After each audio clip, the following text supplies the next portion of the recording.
So we're going to continue exactly where we left off. We are in Parashat Pinchas, page 213a, and we concluded with explaining what happens to a person that his soul, he, she, comes to this world in an incarnation, in a life, and then the person leaves this world and has to come back again in another incarnation. That's most of us. Very few people, rarely, they don't come back. But just to very quickly recap, so we can go to the next section, we were explaining that when a person comes first time to this world, then, let's say, assuming the person did not complete all the 613 mitzvot that the person has to do, then he will come back again to complete it. Now what happens is that when the person will get up in the resurrection of the dead, there was one soul, but body number one, body number two, body number three, and so forth. So which body gets resurrected? The body that was most refined. The body that most was busy with learning the Torah and fulfilling the mitzvot. Now what's going to happen to the next body? The next body is like a loner. Like, a person has a car accident, the insurance company, they give him a loaner, a car for a week. Drive this till you get the other car, your car. So the second body is like a loaner.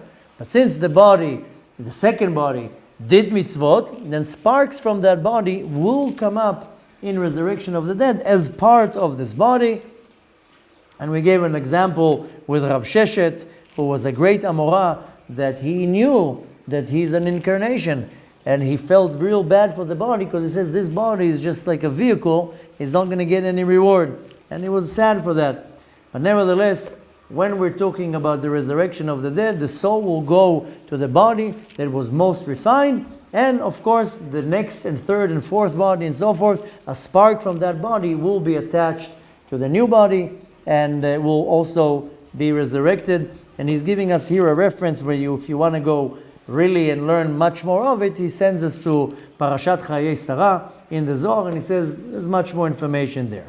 Now we're going to continue. If you want to follow, page 213a, Reish Yud Gimel Amud Aleph. The line starts with Taninan. Taninan means we have learned. What do we have learned? Tzadik Gamur Eno Nidche, V'tzadik She'eno Gamur Nidche. A tzaddik that is a complete tzaddik will not get rejected, and a tzaddik that is not complete will get rejected. So now he's asking, Man hu de tzaddik gamur? Who's this complete tzaddik that doesn't get rejected? And from where? From what it doesn't get rejected? Man hu tzaddik she'eno gamur? And who's the tzaddik that is not complete that gets rejected? And from where? Who is this referring to? Saying, in other words, if you tell me that a tzaddik that is completed, who mi shu shalem bechol inyanav, that he's 100% perfect in his actions, and tzaddik that is not perfect is the one that is not perfect in his actions. That is not possible. V'chiman de la shelim b'miloi tzaddik ikrei. If a person is not perfect in his actions, how can you call him a tzaddik? You understand now the big question? If you're telling me tzaddik gamur is the one that his actions are perfect, no sins, I understand. But tzaddik she'eno gamur, a righteous individual that his actions are not perfect, so how can it be called a tzaddik?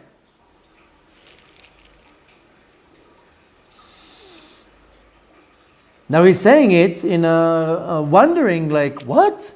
How can a person, if you're telling me now his actions are not perfect, how can you call him a tzaddik? Call him a Beinoni. And not the Beinoni what the Balatanya says. This is a very high level.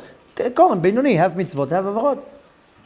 So now he answers, Ela, tzaddik gamur yadiya. We know that when it says tzaddik gamur, gamur means finished, complete, full. Who is it referring to? Deha la natil gilgulin akimin. That he did not take what's called a gilgul, an incarnation that is crooked. What does it mean, crooked? Saying in other words, shelo hu tzrach להתגלגל בשביל איזה דבר שעיקם בגלגול ראשון. That he didn't have to come back again in a life because he messed something up in a previous incarnation. That's us. We came back here because we messed up something in a previous life, so we had to come back here. A tzaddik gamur is that he had to come back here, not because he messed something up, either because he has to do more, or for any other reasons. Look at a nice twist, what it's saying about tzaddik gamur. Now, not only that he didn't mess up in a previous life, רק השלים עצמו לגמרי בפעם הראשונה שבא לעולם. But he finished and completed and concluded what he needed to do in the previous life. Now he came to do something else. ובאחסנתה בני בניין, and not only that in his נחלתו, and in inheritance, in what he did, saying in other words, he built a body that is like a building. In the previous life, in the first life, in his actions, he built a body, or saying in other words, like building a building. How did he build a building? By fulfilling the Torah and the mitzvot. Saying in other words, benishmato hareuya lo. He came with a clean soul, built a body by fulfilling the mitzvot. Sheno nitgalgela bo neshama acheret. He didn't get the wrong neshama. By the way, it happens, that a person can get the wrong soul. I'm not going to elaborate on this now. I'm just going to throw to you something interesting. In the morning, when you wake up, what do we say from one of the blessings that we say? We say that you... no, not Modani. We say 18 blessings. And we say, thank you, Baruch Atah Hashem Elokeinu Haolam, Zokef Kefufim, raising the bent ones, Pokeach Ivrim, open the blind ones. One of them we say this is a little bit odd. Baruch Atah Hashem Elokeinu Haolam, Shelo Asani Isha. They didn't make me a woman. And the women say, She'asani Kirtzono, that you made me his will. I always wondered, listen, what is it that bad to be a woman that I have to bless Hashem? Baruch Hashem Shelo Asani Isha. I mean, listen, I'm very happy with my own gender. Some people have an issue with that. But really what happens is, and I'm not going to elaborate on this now, when you leave your body, you can get the wrong soul back in the morning, by the way. And if chas v'shalom, the person did certain sins, he can get a female soul. So when you get your soul back, you say, Baruch Atah Hashem shelo asani isha, that I didn't get the wrong soul, a female soul. Now how is that about? That I'm not going to elaborate now because it will sidetrack us from the class. If you want later on, I will explain to you. But it only happens to men. So women say, She'asani kirtzono, thank you for just making me how you made me. But this can only happen to a man that chas v'shalom with a sin, the soul can get switched and he gets the wrong soul.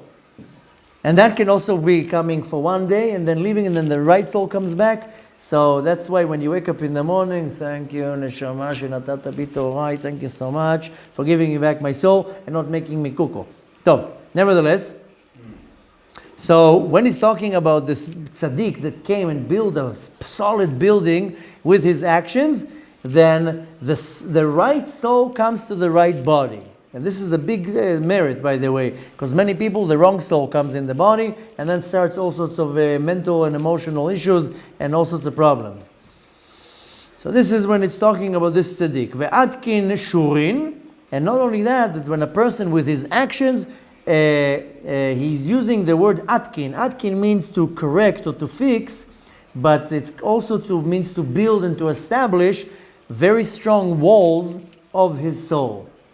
What are these walls? Shehem sod orot hamekifim shela.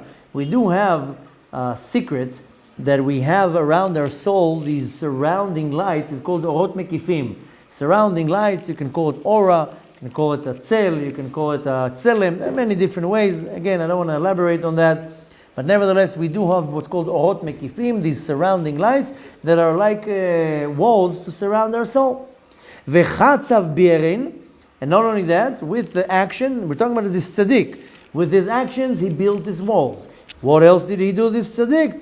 He, chatzav birin is chiseled, like when you're going into a mine, you chisel the rocks, but you chisel be'erot. He says wells. Saying in other words, what does he mean? Saying in other words that he was able to elevate his soul from the lower well to the higher well which is referring to the Sfira of Malchut. And what else did this person do with his hard work? Nata ilanin. He planted trees. What is this trees that he planted? Saying in other words that he created unity between the two names of Hashem, Yud Kei Vav Kei, and Aleph Daled Nun Yud. This is a unity that you're doing between the female and the male part of the Sfirot, as we say, L'Shem Yechud Kudsha B'Richu Oshchinteh, that he created unity in the, so to say, the gardens of the worlds above. And this is a person that corrected or rectified the soul in the first shot when he came to this world. Okay, so this is a tzaddik gamur. When it's referring to a tzaddik gamur, a person that didn't mess up in this world. Do you know any of them? Probably not too many. Next, aval tzaddik she'eno gamur. Now why are you telling me a tzaddik she'eno gamur? Doesn't make sense even the term. A tzaddik, a righteous individual, but is not completed. So what do you mean? So it means he has sins? How is he a tzaddik? Hainu, what does it mean? Divnei binyan be'achasant achara. That he built the same building like the tzaddik, but in a different place. Saying in other words, kiyem et haTorah v'hamitzvot, he fulfilled the Torah and the mitzvot, but beneshama she'ayta nachalat guf acher, but with the wrong soul. The soul didn't belong to that body. The soul belonged to a different body. That the soul, instead of working in the original body, it worked in a new body. וגם בגלגול הקודם, in the previous incarnation, היה חסיד כראוי, he was a very lofty soul. He behaved in a very Hasidic way, as they say. Hasid is not necessarily somebody with a shtreimel and long perot that lives in Borough Park. Hasid means מי שמתחסד עם קונו, that does beyond the letter of the law. Is like a very high level observant individual. רק שהוא צריך להתגלגל על דבר מועט, but he came back to the world because something minor. And here he's talking about something minor, not us that came back here because we damaged everything in our path. Talking about a tzaddik, one little boo-boo, as they say, and he had to come back again. Chafar Baberin, he did also the exact same thing. He dug wells, but this time he was able to elevate his soul, what's called Sodaman, with this elevating energy to the sphere of Malchut, as we mentioned. Ve'iyadar, which he plowed the field. What does it mean, plow the field? That he was able to rectify his soul correctly. When I'm saying he, this is also a she. I'm just saying the word he. Ha'atkin avni yesoda midil kamin, that he fixed and correct and rectified the foundation stones as he did in the beginning. Saying in other words, shegufa shidni tikenet haneshama megulgelet, that the second body was able to rectify the soul that fell into that body. So what are we looking at here? The soul that was in body number one went back to the heavens, missed one little thing. They said, okay, no problem, no harm done. Go back again to the world, but you have to get a loner body. This body will just help you to rectify the soul exactly what he needs to do. Ve'amal ba, and the person really worked hard in that body to correct the soul. To correct, I mean to do a tikkun, to do a rectification. But with all that, ve'la yada ish tara dile, but nevertheless, he didn't know if the soul will stay in that body. Saying in other words, if in Tchiyat HaMetim, in the resurrection of the dead, that's going to happen very soon, if that soul will go back to this body or to the original body. או אולי עיקר תיקון הנשמה היה בגוף הראשון. Maybe the main תיקון, the main rectification was in the first body. לכן תחזור הנשמה לגוף הראשון. So the soul will go to body number one. בגוף השני, well, what's going to happen with body number two? יקום רק בניצוץ קטן מהנשמה העיקרית. It will come back with a very little spark from the main part of the soul.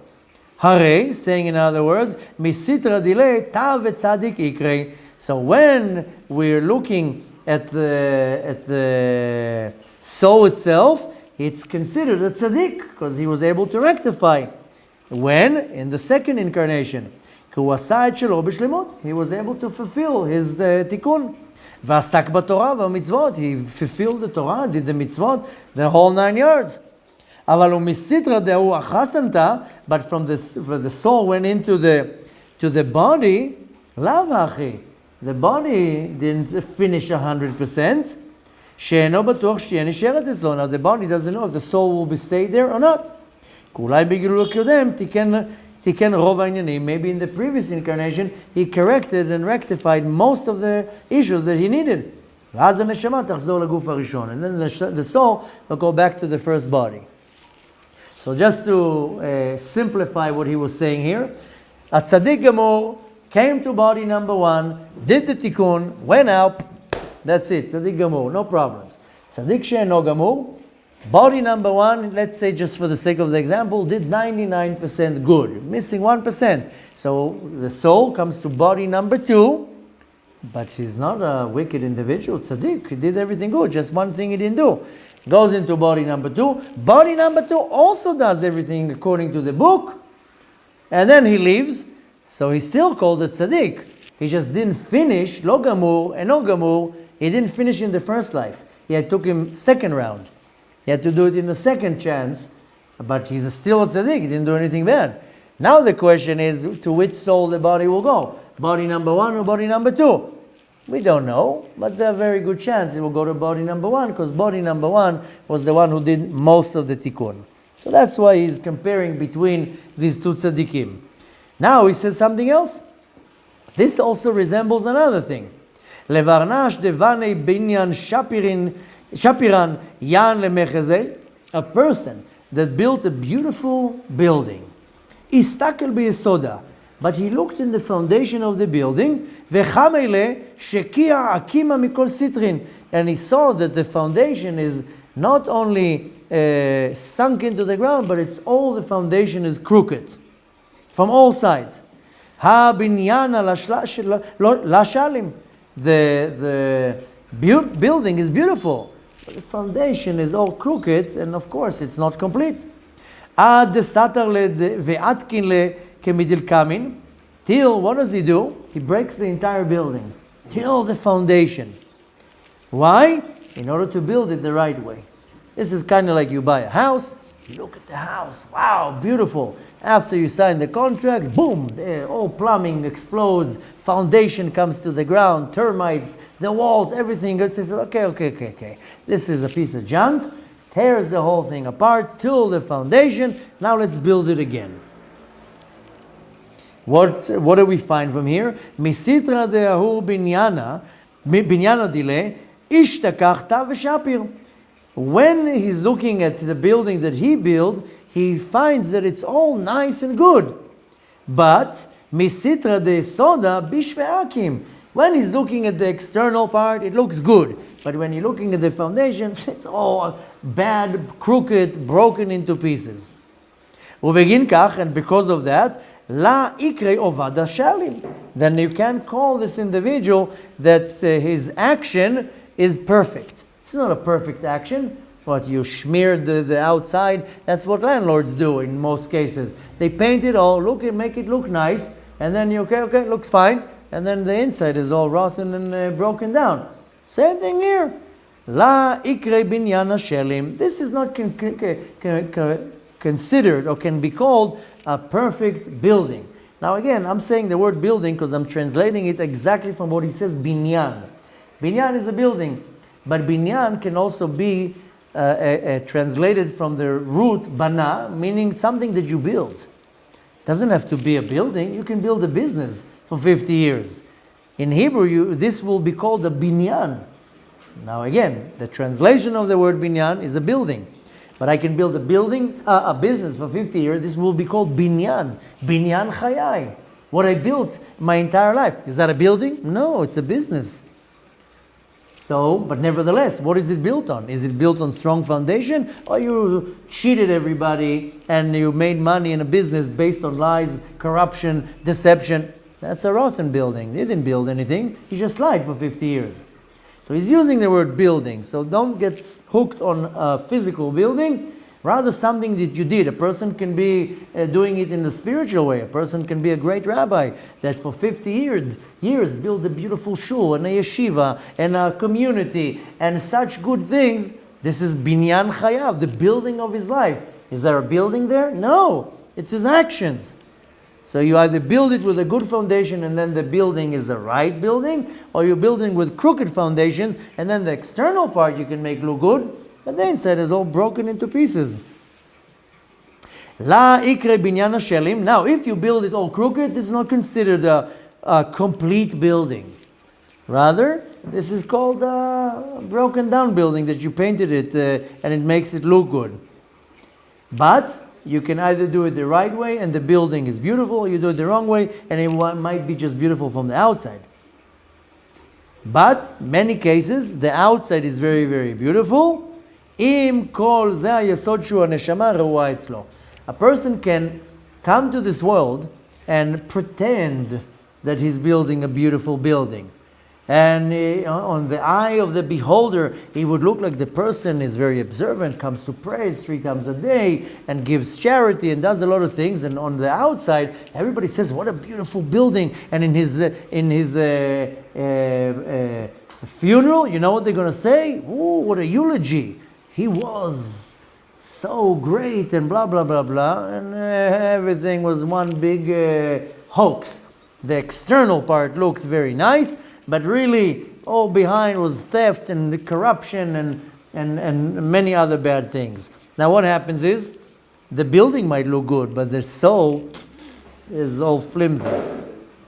Now what happens is, what's going to happen to this type of person? What's going to happen to the soul? Maybe we don't know where the soul is going to go to, because the person damaged in that time, and the soul can go back to, now we don't know to which body the soul is going to go to. So here he's comparing it to, he took 2 options. Tzaddik gamur, tzaddik she'eno gamur. A complete tzaddik and a not complete tzaddik. How did he explain that? Very simple. Complete tzaddik did it in one shot, no messing up. Complete tzaddik she'eno gamur, a tzaddik that is not complete, had to come in 2 rounds. But here he's coming and saying, you know what it looks like? It looks like us, a person that can come down to the world, pretend like everything looks good, but really the foundation is all rotten and broken into pieces. Now, where would the soul go to in this situation? Which body? Maybe you have to go back to the first body. But can you call this person a tzaddik? Probably not. Now, so he concludes, begin kach, according to that, Hagam shetiken legamret nishmato migilgul rishon. What happens if a person did a rectification to his soul in the first gilgul? Im kol zeh, with all this, tzaddik she'eno gamur ikrei. If a person completed the entire tikkun that he was supposed to do in the first body, can you call him a tzaddik she'eno gamur, a tzaddik that is not completed? Hagam she'at tzaddik b'gilgul sheni, but he was also a tzaddik in the second incarnation. Why do you call him in the first one she'eno gamur? Not completed. V'nidche, and he would be rejected? How can he be rejected? Ki ulai ikar nishmato tachzor laguf harishon, because maybe the soul will go back to the original body. V'hu yekabel rak nitzotz neshama b'guf hasheni. So in the second body, not the whole soul comes back. A spark of the soul comes back. And by the way, that's us. Our entire neshama is not here. A spark of the neshama is here. Because HaKadosh Baruch Hu is also kind. He says, I'm not going to let you mess up what you did good in previous lives.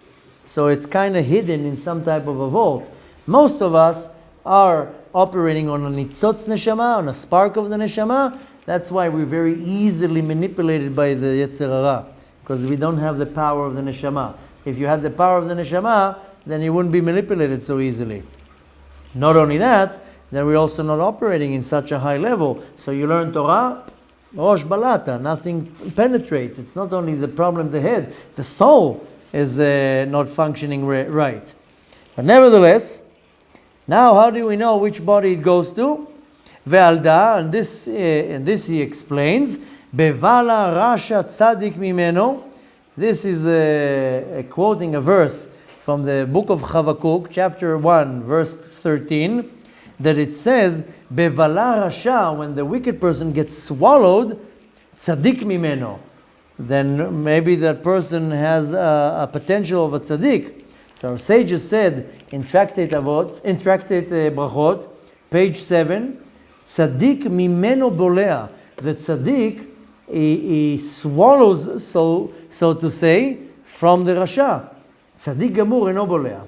If the tzaddik is not complete, he can be affected by the rasha, by the wicked one. But tzaddik gamur, a person who's a complete tzaddik, cannot be affected. So now we have a separation between the two tzaddikim. Tzaddik gamur, the tzaddik she'eno gamur. A tzaddik that is a complete tzaddik cannot accept anything from the evil. Tzaddik shegamur can accept. These are us. The same thing when it comes to the neshama. Yesh chiluk b'neim lemich chozeret. There's a separation, a difference between which soul comes back to which body. Why is that important to us to know?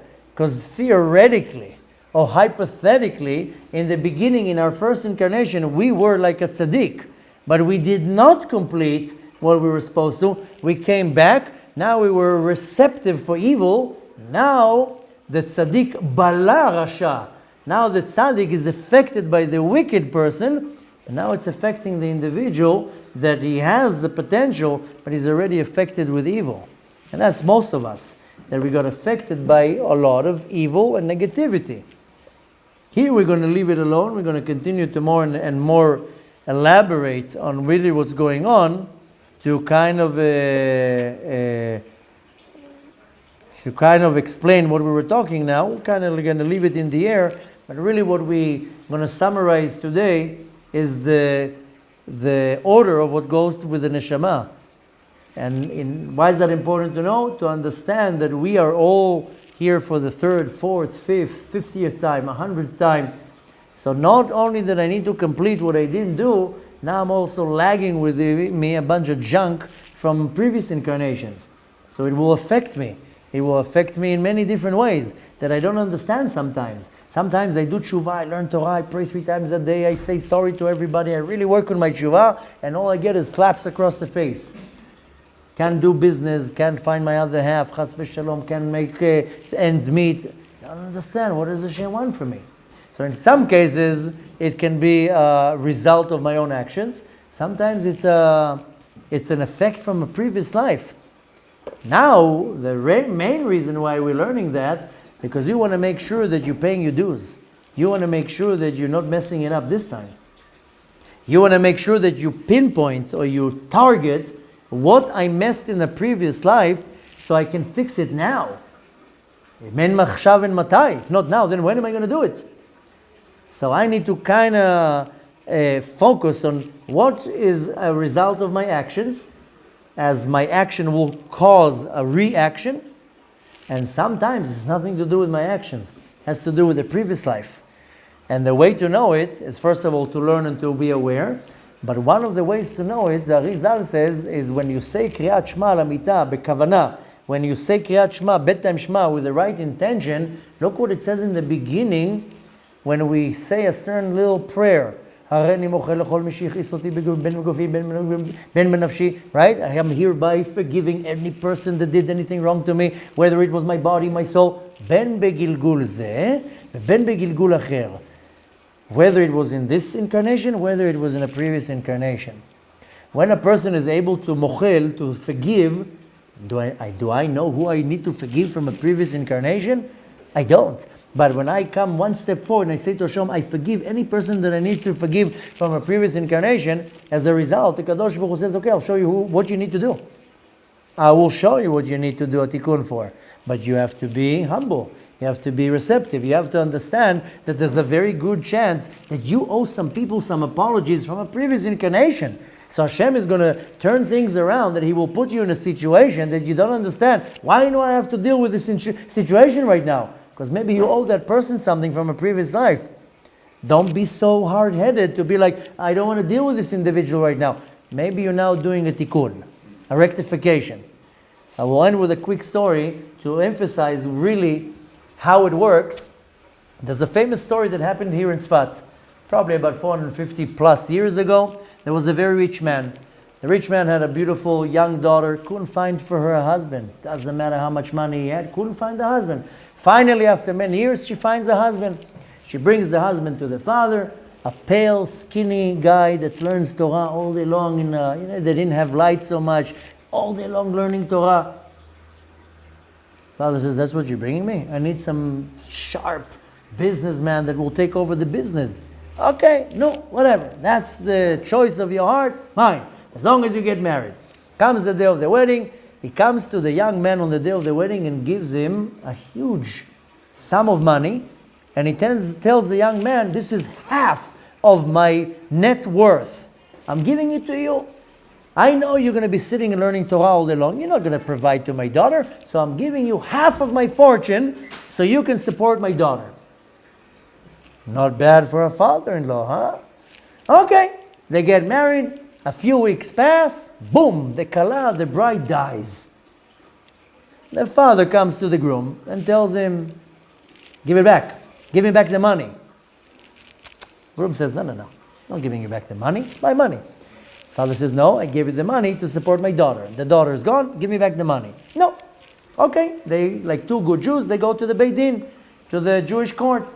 Who's the head of the Beit Din? Maran, the Bet Yosef Karo.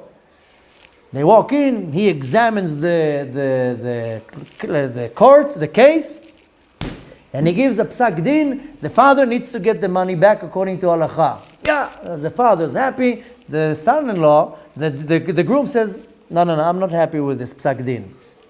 You're not happy with the psak din? What do you think you are? I want to talk to the Arizal, to Rabbi Yitzchak Luria. What do you think, he's your friend? No, I want to talk to him. Okay, so they go talk to the Arizal. Now the Arizal, as we know, had a very high level of Ruach HaKodesh. He had attached to him a Magid. Magid means a little angel that sits next to him and whispers in his ear everything. He knows it before it happens. These two men are coming into his room. Before they even open the mouth, the Arizal already knew exactly what's going on, and he tells to them, the groom should keep the money. The father's like, what? The Beit Din told me I get the money. The Arizal says, you want to listen to me? You came to me. Let him keep the money. But why? The Arizal says, listen. He tells the father. He tells him, you and your daughter and this young man are all an incarnation. You all lived in a previous life, and all three of you were partners. You and your daughter cheated him out of his portion. Now you all came back in an incarnation for you to pay him back. Now here's the opportunity to pay him back the debt from a previous life. Now you can take the money according to what the Beit Din told you. But you know what's going to happen? Your daughter's not going to go into Gan Eden. She's going to come back here again. Both of you are going to come back here again till you're paying back the money. So you can save this merry-go-round, give him back the money, finish with it. Your daughter will reach a tikkun, a rectification. She'll go to Gan Eden. You'll finish your life, and hopefully you'll reach your tikkun. But get rid of it now. And of course, the money stayed for the young man. Hopefully they reach the tikkun. So this is one story out of many, how a group of people will come back here together, and you don't even know why I have to now be in some type of a transaction with you. Maybe I stole something from you 1,000 years ago. Maybe I betrayed it. Maybe I did something. And you know, Hashem mesovev sibot, Kadosh Baruch Hu mixes everything around. Therefore, our sages tell us, Kabbalah isurim be'ava, accept the hardship with love, and every situation you have, don't be so quick to judge and quick to anger. There must be some tikkun here. Tikkun means some time of a rectification between me and you, especially if there's some type of a disagreement or something, must be some tikkun. Now, if you operate with what's called katnut hamochin, the very narrow way of looking at things, you think that I'm attacking you. You think that I'm slandering you and bad-mouthing you around town. If you operate with what's called gadlut hamochin, this is a broad horizon that you see things in a different angle, you understand that you and me, we have something to work out together. Maybe now you are now coming to embarrass me, slander me, and hurt me. Maybe it was the other way around. Shut up. Maybe now you're doing a tikkun, a rectification, by being quiet and accepting the din and not saying anything. And not going and looking for revenge, chas v'shalom, or chas v'shalom, something worse. Now, how do you know this? We don't have the Arizal to tell you. But if you humble yourself in front of Hashem and you make yourself clean, Hashem will guide you. Hashem will tell you what needs to be done. You'll get your message, you'll get your hints, you'll get everything clear. But that's when the windshield is clear. When the windshield is clear, you see very clear through. When the windshield is not clear, when it's pouring rain, even with the wipers, you don't see what's in front of you. That's the problem with most people.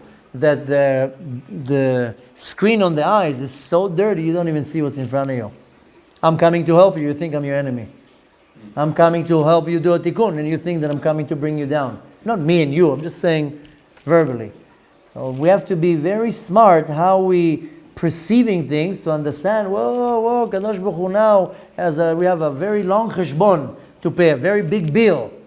Make sure you're paying the bill right now. Don't be quick to judge. Don't be quick to anger. Be very receptive to what Hashem is giving you. Needless to say, refine yourself as much as you can, that you can see what's in front of you, what Hashem is telling you, in other words, I'm doing kindness with you. Do this tikkun. Because we're all second-hand souls. Not the second hand, but we came here, we might be here even for 100 times. I don't know how many times. It can be even thousands, and not always it's the entire neshama. It can be part of the neshama. Sometimes just the nefesh, sometimes the ruach. We don't even know. We can't even start even knowing. But nevertheless, we want to learn that so I can have some type of understanding that I'm not here as a tourist. Every moment here is an opportunity to do some tikkun. You don't even know what, how, when, who. Just bow down to the Kadosh Baruch Hu. He will guide you. He will take you exactly where you need to go, and if you're worthy, you will also see, wow, is it tikkun? Wow, I can't believe what a rectification I just did with so-and-so, and with this person. Everything is an opportunity, and needless to say, time is of the essence, because Mashiach is coming. You gotta clean the junkyard as fast as you can, because you don't know how long you're going to have to clean all this junk that you're accumulating. And as Hashem should make us very successful with this task. רבי חנניה בן הקשיא אומר, רצה הקדוש ברוך הוא לזכות את ישראל, לפיכך הרבה להם תורה ומצוות שנאמר, אדוני חפץ למען צדקו, יגדיל תורה ויעשה.